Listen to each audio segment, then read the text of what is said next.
ಈ ರೀತಿ ಒಮ್ಮೆ ರಸಮ್ ಮಾಡಿ ಸೀರಿಯಸ್ಲಿ ಮತ್ತೆ ಮತ್ತೆ ಮಾಡ್ಕೊತೀರಾ. ವರ್ಕಿಂಗ್ ಮಾಮ್ಸ್ಗೆ, ಬ್ಯಾಚುಲರ್ಸಿಗೆ ಈಸಿ ಆ್ಯಂಡ್ ಕ್ವಿಕ್ಕಾಗಿ ಮಾಡ್ಕೋಬೋದು. ಶೀತ ಜ್ವರ ಬಂದಾಗಂತೂ ಮಕ್ಕಳಿಂದ ಹಿಡಿದು ದೊಡ್ಡೋರ್ವರೆಗೂ ತುಂಬ ಇಷ್ಟಪಟ್ಟು ತಿನ್ನೋವಂಥದ್ದು. ಬನ್ನಿ ಈಸಿ ಆ್ಯಂಡ್ ಕ್ವಿಕ್ಕಾಗಿ ಹೇಗೆ ಮಾಡ್ಕೊಳ್ಳೋದು ಅಂತ ನೋಡೋಣ. ನಾನಿಲ್ಲಿ ಪೂರ್ತಿ ಹಣ್ಣಾಗಿರೋ 3 ಟೊಮೆಟೊನ ತೊಗೊಂಡಿದ್ದೀನಿ. 2 ಈರುಳ್ಳಿ, ಹುಣಸೆ ಹಣ್ಣು, ಜೀರಿಗೆ, ಕಾಳುಮೆಣಸು, ಬೆಳ್ಳುಳ್ಳಿ, ಸ್ವಲ್ಪ ಶುಂಠಿ, ಕೊತ್ತಂಬರಿ ಮತ್ತು ಕರಿಬೇವು, ಸಾಂಬಾರ್ ಪುಡಿ, ಉಪ್ಪು, ಖಾರ ಪುಡಿ ಮತ್ತು ಅರಿಶಿನ ತೊಗೊಂಡಿದ್ದೀನಿ.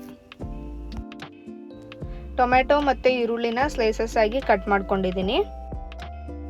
ಪೌಡರ್ಸ್ನ ಬಿಟ್ಟು ಉಳಿದಿರೋ ಎಲ್ಲವನ್ನೂ ಕೂಡ ಕುಕ್ಕರ್ಗೆ ಹಾಕ್ತಾ ಇದ್ದೀನಿ. ನೀವು ಬೇಕಂದರೆ ಪಾತ್ರೆ ಒಳಗೂ ಬೇಯಿಸ್ಕೋಬೋದು. ಕ್ವಿಕ್ಕಾಗಿ ಆಗಬೇಕಂದ್ರೆ ಕುಕ್ಕರಲ್ಲಿ ಬೇಯಿಸ್ಕೊಳ್ಳೋದು ಬೆಟರ್. ಹಾಕಿರೋ ತರಕಾರಿ ಮುಳುಗೋವಷ್ಟು ನೀರು ಹಾಕಿ 1 ವಿಷಲ್ ಕೂಗಿಸಿದ್ರೆ ಸಾಕು. ಈಗ ಬೆಂದಿರೋ ತರಕಾರಿನ ಆರಲಿಕ್ಕೆ ಒಂದು ಪ್ಲೇಟ್ಗೆ ಹಾಕ್ತಾ ಇದ್ದೀನಿ. ಪೂರ್ತಿ ತಣ್ಣಗಾದ್ಮೇಲೆ ಜಾರಿಗೆ ಹಾಕ್ಕೊಂಡು ಮಿಕ್ಸಿ ಮಾಡಿ ಎತ್ತಿಡಿ.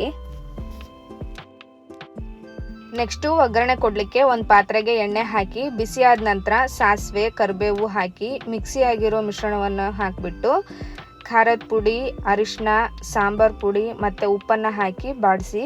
ಮೆಣಸಿನಕಾಳು ಹಾಕಿರೋದ್ರಿಂದ ನಾನು ಖಾರ ಪುಡಿನ ಸ್ವಲ್ಪ ಹಾಕಿದ್ದೀನಿ. ನೀವು ನಿಮ್ಮ ಟೇಸ್ಟ್ಗೆ ತಕ್ಕ ಹಾಗೆ ಹಾಕ್ಕೊಳ್ಳಿ. ಬೇಕಂದರೆ ರಸಮ್ ಪೌಡರ್ ಕೂಡ ಆ್ಯಡ್ ಮಾಡ್ಕೋಬೋದು, ಟೇಸ್ಟು ಚೆನ್ನಾಗಾಗುತ್ತೆ. ಈಗ ಬೇಯಿಸಿಟ್ಕೊಂಡಿರೋ ನೀರು ಇರುತ್ತಲ್ಲ ಅದನ್ನು ಹಾಕ್ತಾ ಇದ್ದೀನಿ. ಸ್ವಲ್ಪ ದಪ್ಪ ಅನಿಸ್ತಿದೆ, ಸೊ ನೀರನ್ನು ಆ್ಯಡ್ ಮಾಡ್ತಾ ಇದ್ದೀನಿ. ಸ್ವಲ್ಪ ತಿಳಿ ಇದ್ರೇ ಚೆನ್ನಾಗಿ ಸೂಪ್ ಥರ ಹಾಗೆ ಕುಡ್ಕೊಬೋದು. ಕನ್ಸಿಸ್ಟೆನ್ಸಿ ನೋಡಿಕೊಂಡು ಲಾಸ್ಟಲ್ಲಿ ಸ್ವಲ್ಪ ಬೆಲ್ಲನ ಹಾಕ್ಕೊಳ್ಳಿ.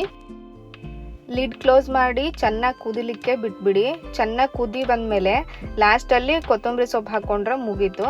ಸಖತ್ ಟೇಸ್ಟಿ ರಸಮ್ಮು 5 ರಿಂದ 10 ನಿಮಿಷದಲ್ಲಿ ರೆಡಿ ಆಗಿಬಿಡುತ್ತೆ.